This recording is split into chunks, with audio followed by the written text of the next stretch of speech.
प्यारे बच्चों, इंटीग्रेशन की एक्सरसाइज 7.11 का सलूशन चल रहा है। आज हम एक्सरसाइज 7.11 का क्वेश्चन नंबर 17 से सलूशन करने वाले हैं। इंस्ट्रक्शन दिया हुआ था कि डेफिनेट इंटीग्रल की वैल्यू ज्ञात कीजिए, निश्चित समाकलन का मान ज्ञात कीजिए। तो क्वेश्चन नंबर 17 है, बाय यूजिंग प्रॉपर्टीज आपको अच्छी तरीके से याद हो गई होगी क्योंकि आपने काफ़ी हद तक क्वेश्चन को सॉल्व करके प्रैक्टिस कर लिया होगा। तो क्वेश्चन नंबर 17 है, integration 0 to a root x upon root x plus root A minus x. और हमने भी बताया था कि जब आप क्वेश्चन को सॉल्व करोगे तो आपको लगाने के बाद मालूम हो जाएगा कौन सी प्रॉपर्टी किस क्वेश्चन में यूज़ करने वाले हैं। आप देख रहे हो इंटीग्रेशन 0 to a, तो इंटीग्रेशन 0 to a वाली प्रॉपर्टी यहाँ पर यूज़ करेंगे। क्या है इंटीग्रेशन 0 to a? प्रॉपर्टी है integration 0 to a f x D x is equal to 0 to a f of A minus x D x. ये property, और ये प्रॉपर्टी ऐसी है बार बार इसका यूज़ होता है। एक प्रॉपर्टी ए वाली यूज़ होती है, एक प्रॉपर्टी माइनस ए टू ए वाली यूज़ होती है, दो तो बहुत ही यूज़ होती है, इसलिए इसको अच्छे तरीके से आप याद कर लीजिए। ये प्रॉपर्टी, ये परगुण, ए क्या है? अपर लिमिट, यहाँ भी अपर लिमिट ए है, लोअर लिमिट 0 है। This is equal to integration 0 to a root x है, तो वेरिएबल एक्स है यहाँ पर, तो अपर लिमिट माइनस वेरिएबल, तो क्या हो जाएगा? रूट के अंदर ए माइनस एक्स हो जाएगा, रूट के अंदर A minus X total upon root के अंदर A minus x and plus square root के अंदर ए माइनस एक्स ऑलरेडी है, एक्स की जगह पर ए माइनस रखना है, तो ए माइनस एक्स ऐसे लिखेंगे। इसमें आपको कंफ्यूज होने की जरूरत नहीं है, डी एक्स। ये हो गया इक्वेशन नंबर 1 मान लेंगे इसको। इसको थोड़ा और सॉल्व करके इसको इक्वेशन नंबर 2 मान लेंगे। 0 to a square root of, इसको आप कहीं अंडर रूट नहीं बोलोगे क्योंकि अंडर रूट कहीं कॉन्सेप्ट उसका नहीं है। हालांकि कुछ लोग बोलते हैं, वो गलत बोलते हैं। अगर आप भी बोलते हो तो इसके अंदर सुधार कर लो आप। ये स्क्वायर रूट नहीं, ये स्क्वायर रूट है, या शॉर्ट में केवल आप रूट कह सकते हो, हिंदी में वर्गमूल कह सकते हो, मगर अंडर रूट नहीं। This is not under root. Upon root A minus x, देखिए ब्रैकेट खोलेंगे तो ये कैंसिल हो जाएगा, तो क्या आ जाएगा? रूट एक्स आ जाएगा विद रिस्पेक्ट टू एक्स। ये हो गया इक्वेशन नंबर 2 की। अब क्या करेंगे? 1 और 2 को ऐड कर लेंगे, ये भी हमारा आई है, तो लिखेंगे समीकरण 1 तथा 2 को जोड़ने पर, समीकरण को जोड़ने का क्या तरीका है? बायां पक्ष बाएं में जुड़ेगा, दाहिना पक्ष दाएं में जुड़ेगा। तो बायां पक्ष आई यहाँ है, यहाँ भी आई है, हो जाएगा आई प्लस आई। दाहिना पक्ष integral 0 to a root x upon root x plus root A minus x D x and plus integral 0 to a, दूसरा इक्वेशन है root A minus x upon root A minus x and plus root x D x. ये जोड़ लिया। आप देख रहे हो इस इंटीग्रल में भी, इस इंटीग्रेशन में भी लिमिट जो है, लिमिट ऑफ इंटीग्रेशन सेम है। जब लिमिट ऑफ इंटीग्रेशन सेम हो तो दोनों इंटीग्रैंड को एक साथ रख सकते हैं। Therefore 2i is equal to integration 0 to a, अब दोनों को साथ में रख लेंगे तो हो जाएगा root x upon root x plus root ए माइनस एक्स प्लस रूट ए माइनस एक्स अपान रूट ए minus X plus root X. अब यहाँ पर ब्रैकेट लगा देंगे और यहाँ हो जाएगा विद रिस्पेक्ट टू एक्स के। आप देख रहे हो रूट एक्स प्लस रूट ए माइनस एक्स यहाँ भी है और वही चीज़ यहाँ भी है, सिर्फ ऑर्डर बदला हुआ है।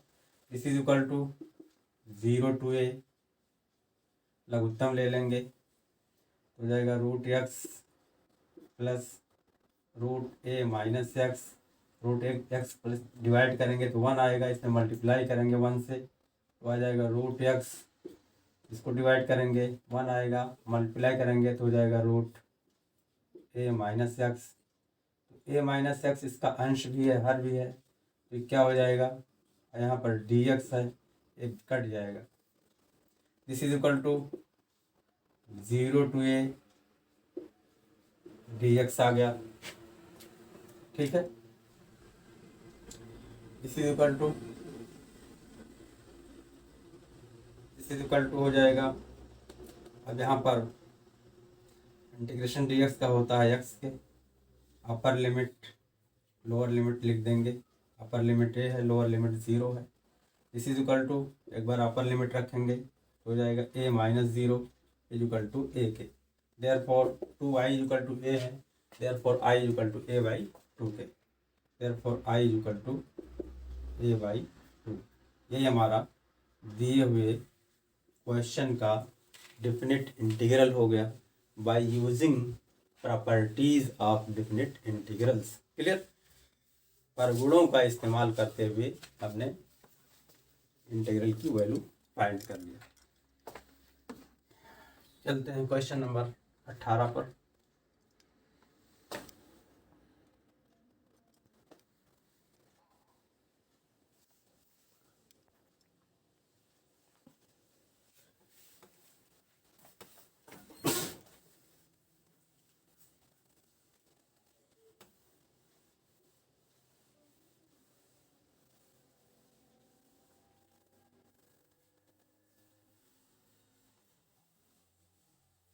Question number 18,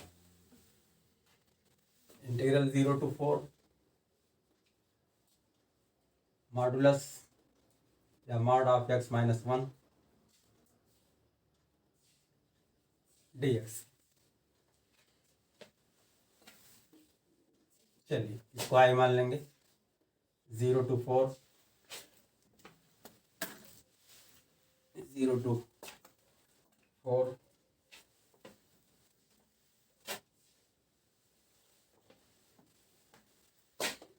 integral 0 to 4 modulus X minus 1 with respect to x.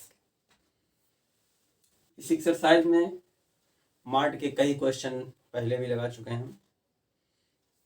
क्या बताया था हमने कि मॉड का इंटीग्रल का कोई फार्मूला है ही नहीं, तो जब भी मॉड इंटीग्रैंड हमारा जब मॉड आ जाए तो मॉड के अंदर जो संख्या लिखी हुई है उसको हम 0 रखेंगे। तो लिखेंगे मॉड के अंदर x माइनस 1 है, अब x minus is equal to 0 रखेंगे, is equal to 0 implies that x is equal to 1 आ गए।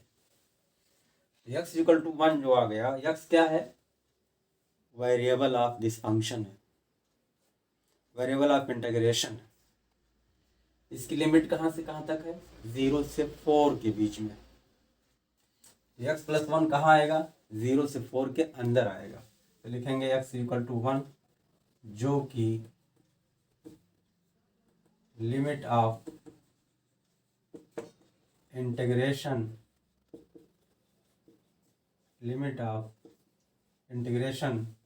अर्थात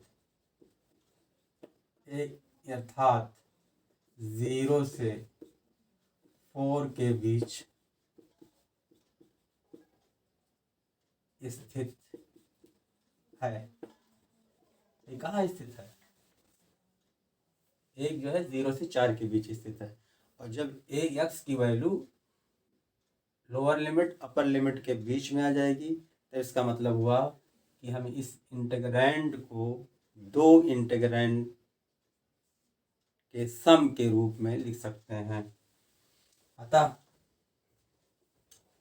के बीच स्थित है। देखिए कैसे बीच स्थित है, ये हमारा 0 हो गया, ये हो गया 4, इसके बीच है यहाँ पर कहीं 1 है। तो अब जो है लिखेंगे अतः दिए गए समाकलन, दिए गए समाकलन को दो समाकल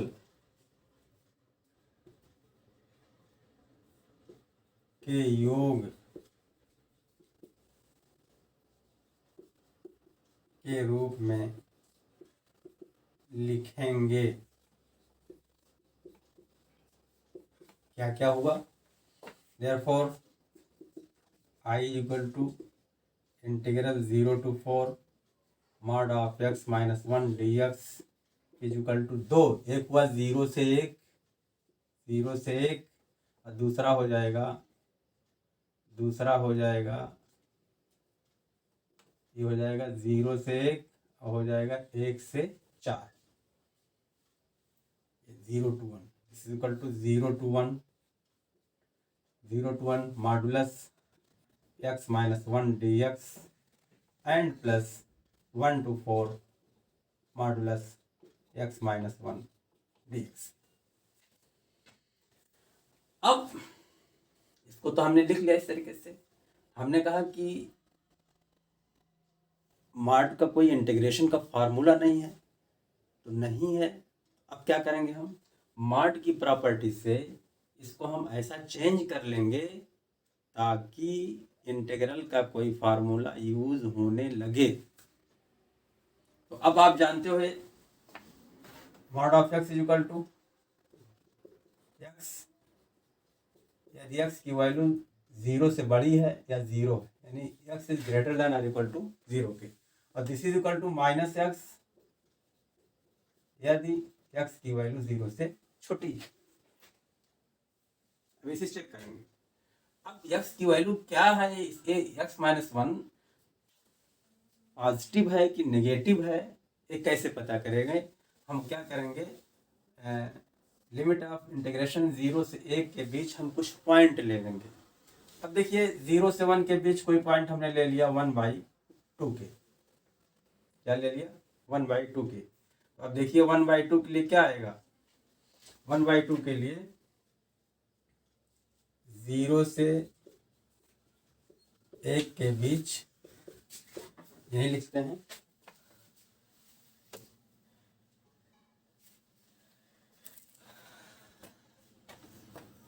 यहाँ रफ कर लेते हैं, 0 से 1 के बीच कोई पॉइंट माना हमने 1/2 ले लिया, इसलिए x माइनस 1 की वैल्यू निकालेंगे। x minus 1 is equal to 1/2 minus 1 is equal to minus 1/2। तो x 0 से 1 के बीच आप कोई भी पॉइंट आप लोगे उसकी वैल्यू हमेशा x माइनस 1 की नेगेटिव आएगी। तो जब नेगेटिव आएगी तो आप देख रहे हो कि mod of x equal to minus x, यदि x की वैल्यू नेगेटिव है तो x के पहले क्या लिख लेंगे माइनस x। तो यहाँ पर x माइनस 1 की वैल्यू नेगेटिव आ रही है, इसलिए क्या हो जाएगा, mod of x minus 1 is equal to x minus x minus 1। तो लिखेंगे चूंकि 0 से 4 के बीच x माइनस 1 का मान बराबर नेगेटिव। आप चेक करके ले सकते हो, कोई भी पॉइंट 0 से के बीच, हमने सिर्फ एक एग्जांपल लिया है। आप 1/3 ले सकते हो, 1/4 ले सकते हो, कुछ भी ले सकते हो, 1/10 ले सकते हो। इसलिए mod of x minus 1 is equal to minus of x minus 1। ये बात क्लियर, यानी इसकी वैल्यू जो आ जाएगी माइनस ऑफ x माइनस 1। अब इसको चेक करते हैं, 1 से 4 के बीच मॉड ऑफ x माइनस 1 क्या होगा। तो लिखेंगे 1 से, अब चेक कर लेते हैं, 1 से 4 के बीच कोई पॉइंट हमने ले लिया, 2 ले लिया, तो देखो दो लो लेंगे क्या आ जाएगा, 2 - 1 पॉजिटिव आ जाएगा। 3 ले लेंगे, 3 - 1 2 पॉजिटिव आ जाएगा, सबके लिए पॉजिटिव आ रहा। तो लिखेंगे चूंकि 1 से 4 के बीच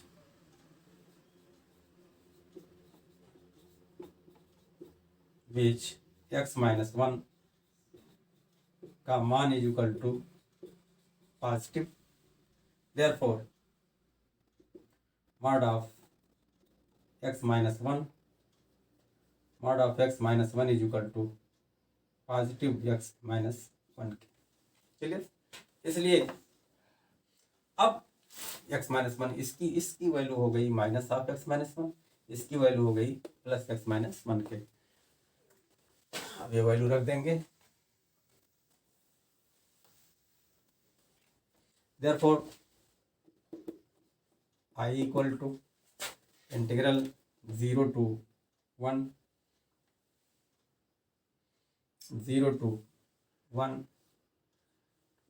x - 1 क्या वैल्यू आई है, minus of x - 1 dx and plus 1 to 4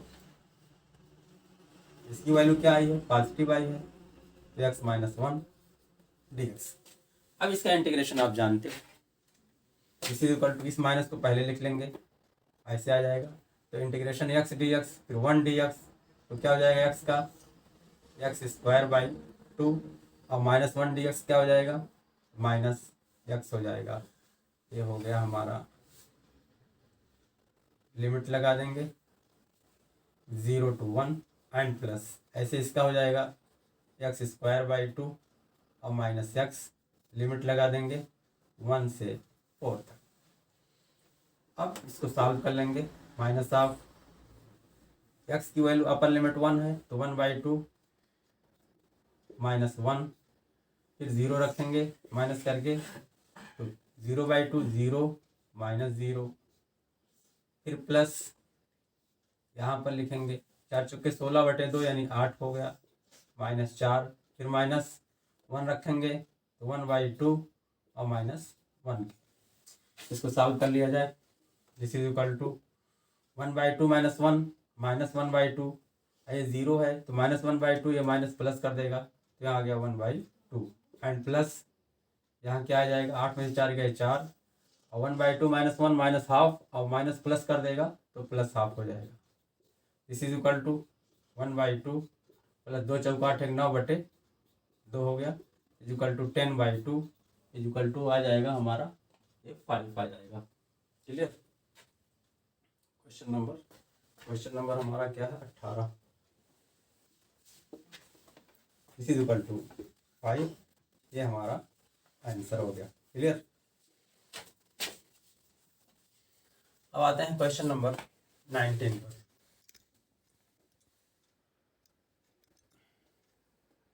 question number 19 पर आते हैं।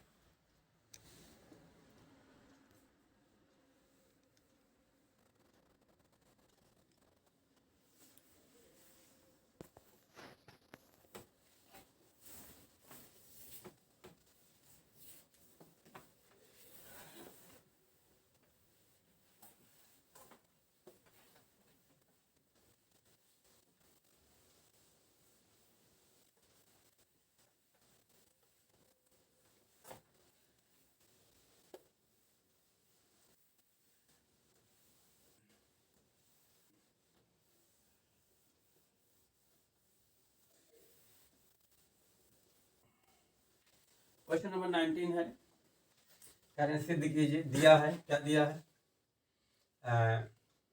fx is equal to, question में क्या दिया है, given that fx is equal to f of a minus x और gx is equal to gx plus g minus ax, gx plus g minus g of a minus x is equal to ये 4 दिया हुआ है। अच्छा, क्या सिद्ध करना है,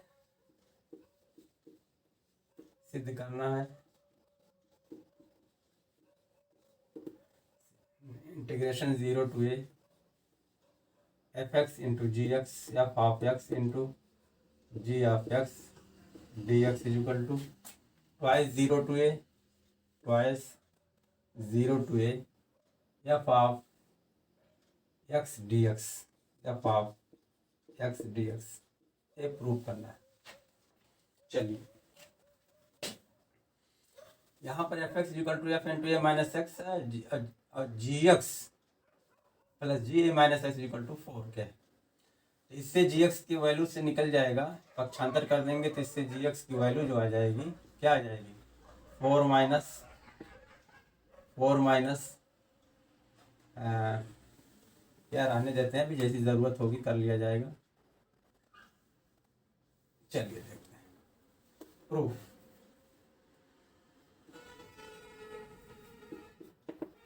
तो इसको आई मान लेंगे, क्वेश्चन हमारा है ये सिद्ध करना है, इसको आई मान लेंगे। I equal to 0 to A F x into ji of x D x के। इसी को लेफ्ट हैंड साइड लेंगे, left hand side is equal to 0 to ए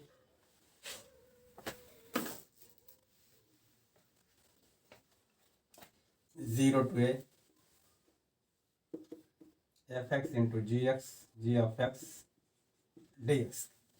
आप देख रहे हो integral 0 to A F x D X equal to होता है, इसमें चौथी प्रॉपर्टी लगने वाली है। चौथी प्रॉपर्टी हमारी क्या है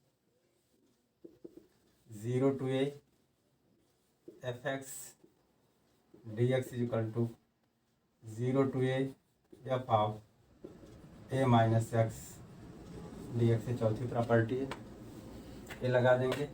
this is equal to 0 to A F X F of A minus x into ji of A minus x and D X. परगुण 4 पर इस परगुण का प्रयोग किया गया। अब देखिए हमारे पास दिया है f x equal to F of A minus x या एक हो f of A minus x equal to f x. ऐसे g of A minus x है तो हमारे पास जी ऑफ ए, इसको पक्षांतर करके निकाल लेते हैं। Implies that g of A minus x equal to हो जाएगा 4 माइनस जी ऑफ एक्स के। अब ये वैल्यू यहाँ से रख दे रहे हैं जो हमारे पास दिया हुआ है 0 to A F of A minus x equal to f x and g of A minus x equal to 4 minus g x 4 minus g of x. बड़ा ब्रैकेट लगा देंगे, यहाँ पर लिखेंगे चूंकि दिया है given that this is equal to 0 to a bracket खोल दे रहे हैं 4 into f of x and minus f of x into ji of x, यहाँ पर डी एक्स भी रहेगा।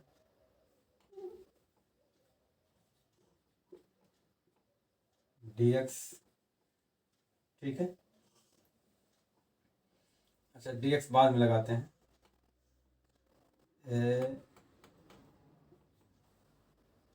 ऐसे डी एक्स मल्टीप्लाई किया 4 एफ एक्स हो गया minus F x into g x हो गया। क्लियर। अब जो है दिस इज इक्वल टू 4 बाहर ले लेंगे 0 to A F x D X minus integration 0 to A अलग अलग कर ले रहे हैं एफ एक्स जी एक्स डी एक्स। हमने पूरे को आई माना है तो इसको लिख सकते हैं आई इक्वल टू यही चीज़ आई हमने माना है तो I equal to 4 0 to A F of x D x. ये पूरा हो गया क्या हमारा आई हो गया। इसको इधर लाएंगे तो आई प्लस आई 2i हो गया 4 into 0 to A F of x D x. क्या सिद्ध करना है 0 to A F of d x. अब देखो 2i है तो 4 कैंसिल हो जाएगा, therefore i is equal to 2 into 0 to A F of x D x. यही लाना था, यही आ गया है, this is equal to right hand side, hence proved. इस तरह से हमारा क्वेश्चन का एक कंप्लीट हो गया। क्लियर। अब आते हैं क्वेश्चन नंबर 20 और 21 जो कि ऑब्जेक्टिव क्वेश्चन है। इसमें दिया हुआ है कि 4 ऑप्शन दिया हुआ है, इसमें से चूज करना है कौन सा ऑप्शन सही है। तो तरीका वही है, आपको लगाना है, सॉल्व करना है, उसके बाद ही उसमें ऑप्शन निकलेगा, पहले नहीं निकलेगा।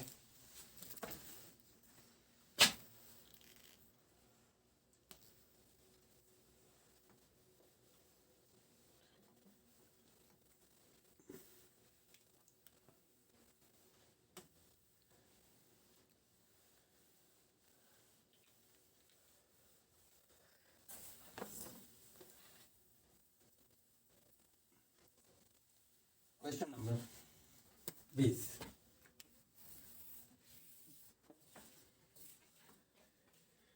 इसको 4 ऑप्शन दिया हुआ है, तो जो दिया हुआ है इसको हम minus pi by 2 to pi by 2 x cube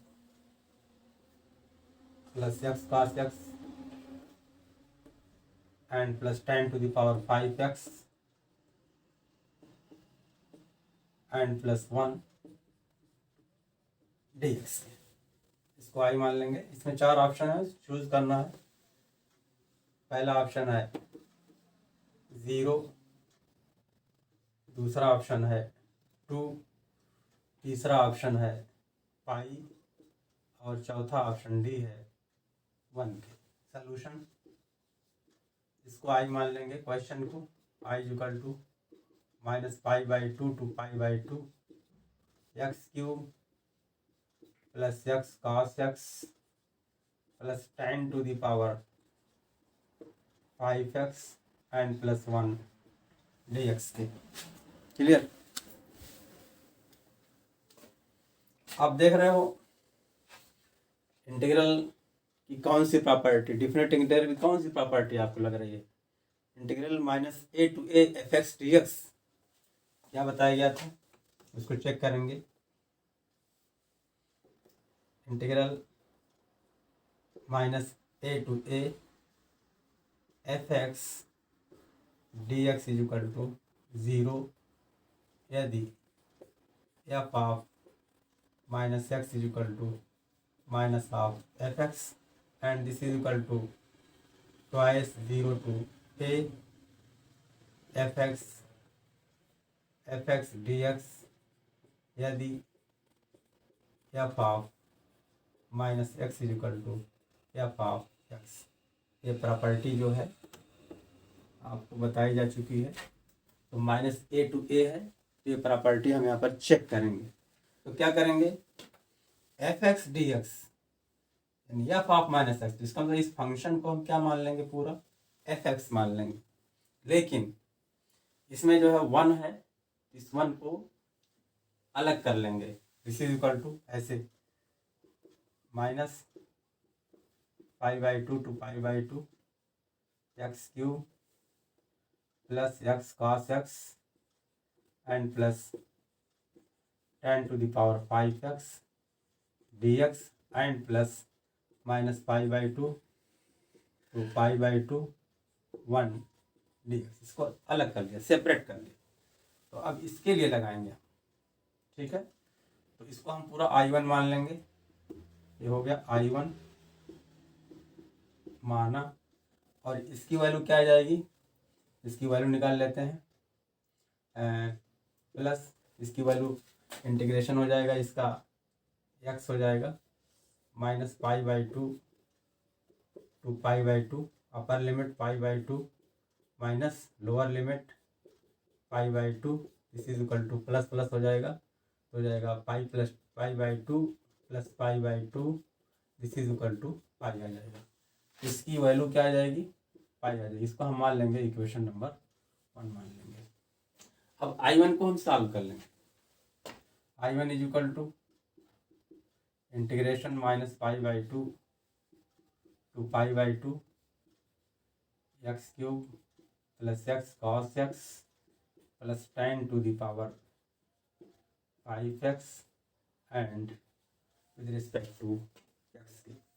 अब इसी फंक्शन को हम एफ एक्स मानेंगे, तब चेक करेंगे कि इसमें से कौन सी प्रॉपर्टी लागू हो रही है। एफ एक्स इक्वल टू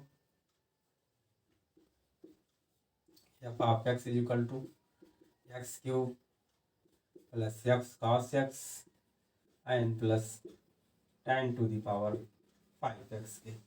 अब एफ ऑफ माइनस एक्स निकालेंगे, therefore f of minus x is equal to minus x का होल क्यूब, तो माइनस एक्स क्यूब ही आएगा, and plus minus x into cos of minus x and plus 10 to the power 5 x के स्थान पर मान जहाँ जहाँ एक्स वहाँ पर हमने माइनस एक्स रख दिया। यही एफ ऑफ माइनस एक्स का मतलब होता है। इस is equal to minus x cube. अब cos minus theta is equal to cos theta होता है, तो माइनस एक्स कॉस एक्स और tan minus theta is equal to भी माइनस टेन थीटा हो जाए, minus tan to the power 5x। Minus common ले लेंगे तो बचेगा क्या, X cube plus x cos x and plus 10 to the power 5x। तो हमने F x equal to x cube plus x cos x माना था, वही चीज़ ब्रैकेट में आ गया।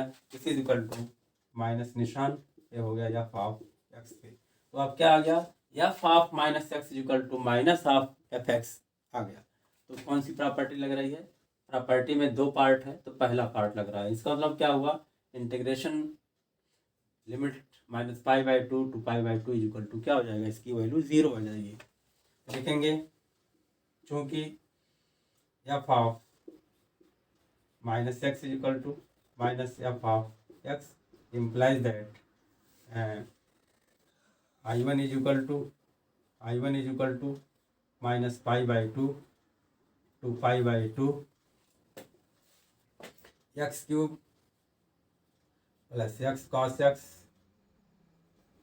and plus 10 to the power 5x dx is equal to 0 आ गई। इसकी वैल्यू क्या आ गई, I1 की वैल्यू 0 आ गई। Therefore I equal to, question number 1 में पुट कर देंगे कि हमारा I1 है, ये वैल्यू आ गई 0 आ गई, और इसकी वैल्यू हमने निकाल लिया है, कितना आई है पाई, 0 प्लस I pi implies that I is equal to pi के। तो हमारा ये आंसर हुआ। अब इसमें कौन सा पार्ट सही है, पार्ट 4 सही है, अतः विकल्प सी सही है, अतः विकल्प सी सही है। क्लियर, ये हमारा आंसर हो गया। अब आते हैं लास्ट क्वेश्चन, क्वेश्चन नंबर 21, इसको आप नोट कर लीजिए। क्वेश्चन नंबर 21 चलते हैं, last question of this exercise. यह भी कर सकते हो कि इंटीग्रेशन का समझे आखिरी सवाल चल रहा है, उसके बाद इंटीग्रेशन ही खत्म हो जाएगा।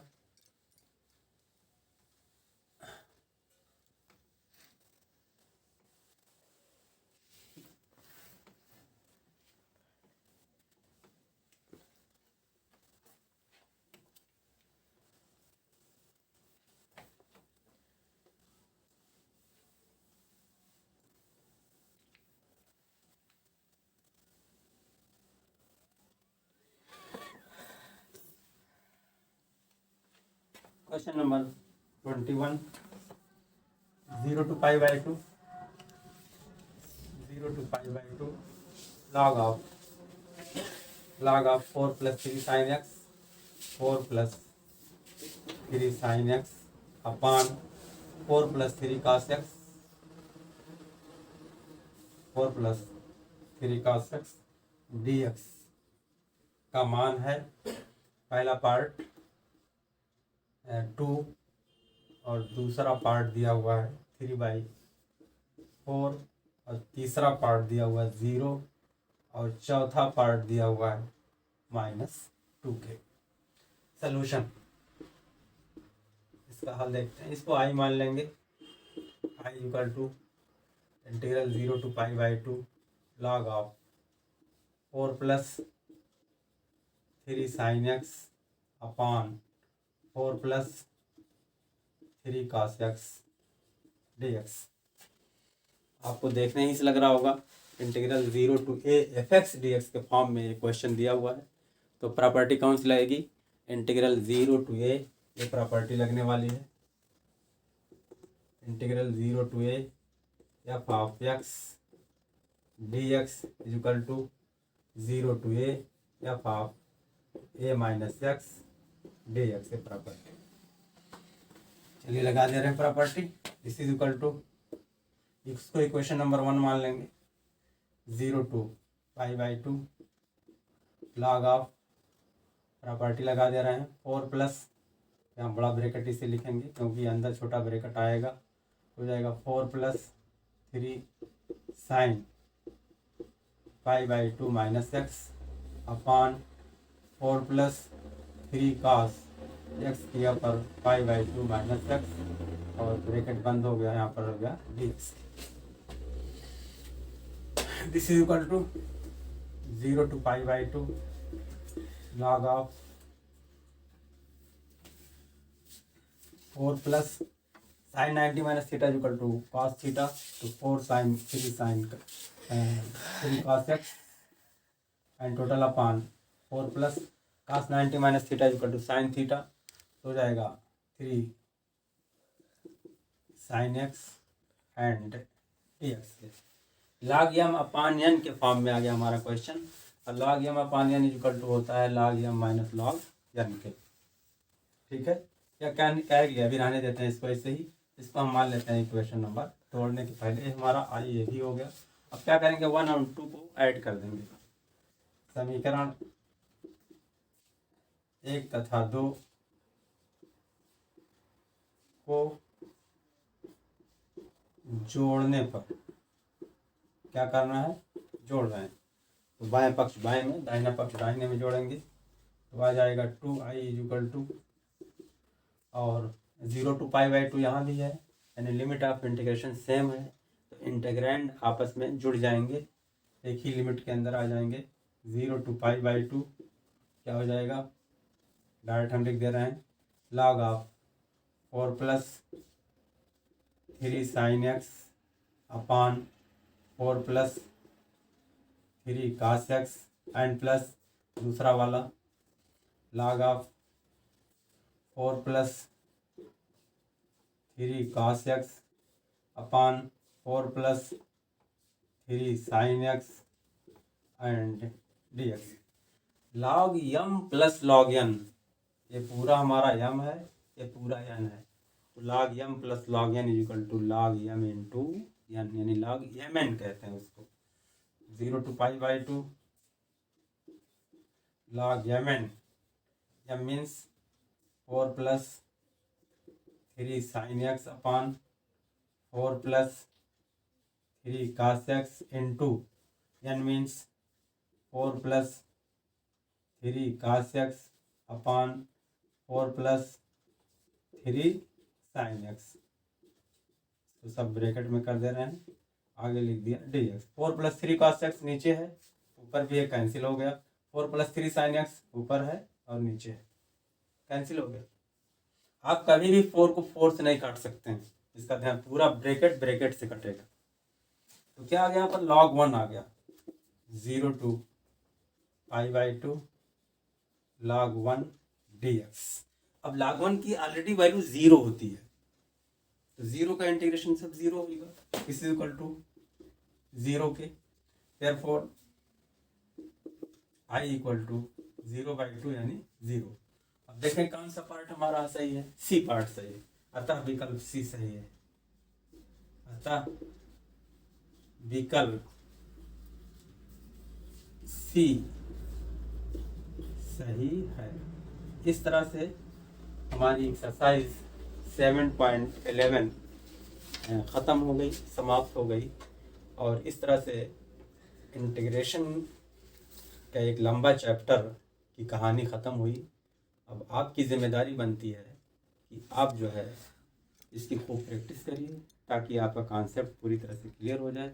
बहुत ही आसान है, आप बस मेहनत करोगे, थोड़ा सा ध्यान दोगे, तो सारी चीज़ें आपकी क्लियर हो जाएंगी।